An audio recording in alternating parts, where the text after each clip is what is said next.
नमस्कार दोस्तों, wisdom tree में आप सबका स्वागत है। दोस्तों, पिछले एपिसोड में हमने आपको बताया था भीष्म पितामह और उनके 5 तेजस्वी बाणों के बारे में। आज दोस्तों हम उनकी एक और प्रतिज्ञा के बारे में आपको बताते हैं। आप सब तो जानते ही हैं कि भीष्म नाम ही उनकी भीषण प्रतिज्ञा के कारण पड़ा था, जिसमें उन्होंने आजीवन ब्रह्मचार्य का व्रत लिया था। दोस्तों, इसके अलावा भी एक और बड़ी जबरदस्त प्रतिज्ञा उन्होंने दी थी, जिसके बारे में आज मैं उल्लेख करूंगा।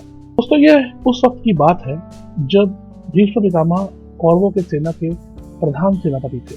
उन्होंने शुरुआती दिनों में पांडवों के शिविर में कहर ढा दिया था। उनके हमलों से, उनके आक्रोश से कोई बच नहीं पा रहा था और पांडव सेना त्राही त्राही कर रही थी। मगर फिर भी दुर्योधन का मन बहुत बेचैन था और उसने भीष्म पितामह से आग्रह करी कि वे जाकर के अपने उस निर्णय को छोड़ दें, जिसमें उन्होंने ये कहा था कि वो पांडवों का वध नहीं करेंगे और जाकर के उनका वध करें, क्योंकि ये उनका कर्तव्य है और इसी चीज की उन्होंने कसम खाई थी। ये सब कह करके उन्होंने, यानी कि दुर्योधन ने भीष्म पितामह से एक वचन ले लिया। वो वचन बड़ा रोचक है। जब इतने सारी कटु शब्द कहे गए, भीष्म पितामह को बहुत रोष आ गया, बहुत आक्रोश आ गया और उन्होंने एक और जबरदस्त प्रतिज्ञा ले ली कि कल यानी अगले दिन वो ऐसा संघारक युद्ध करेंगे कि या तो वो अर्जुन को मार डालेंगे, वध कर देंगे, या फिर वो श्री कृष्ण को अपना व्रत तोड़ने पे मजबूर कर देंगे, जहां पर उन्होंने ये कहा था कि वे अस्त्र नहीं उठाएंगे। ये सुनकर दुर्योधन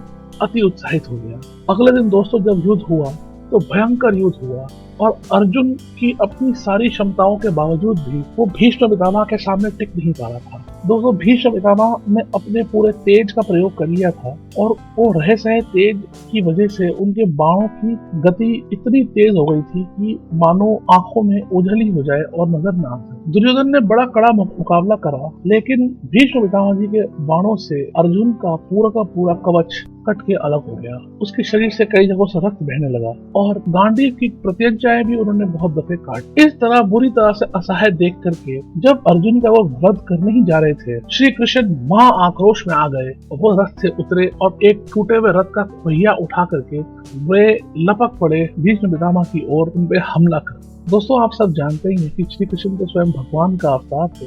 वे द्वेष, काम, इन सब भावनाओं से परे थे, मगर उन्होंने अपने शिष्य की जान बचाने के लिए और भीष्म की प्रतिज्ञा भी रह जाए, इसके लिए उन्होंने शस्त्र उठाए। अगर देखा जाए दोस्तों तो रथ का पहिया कोई शस्त्र नहीं होता, तो इस तरह उन्होंने अपनी प्रतिज्ञा भी नहीं तोड़ी थी, मगर फिर भी उन्होंने इस प्रकार के वातावरण इकट्ठ बना दिए थे जिसमें मानो ऐसा लगे कि उन्होंने शस्त्र उठा लिए। ये देख करके भीष्म ने अपना धनुष रख लिया और हाथों को जोड़ करके खड़े हो गए और ये देख अर्जुन से रहा नहीं गया और अर्जुन उनके चरणों में लिपट गया और अर्जुन ने कहा कि अब वो निश्चिंत रहें, अब वो सिंह की तरह युद्ध करेंगे और भीष्म पितामह का वध कर देंगे या उन्हें हरा देंगे, लेकिन कुछ भी करके वो भीष्म को रणभूमि से अलग कर। और दोस्तों, शिखंडी के द्वारा उन्होंने यही करा और बाणों की शैया पर भीष्म पितामह को सुला।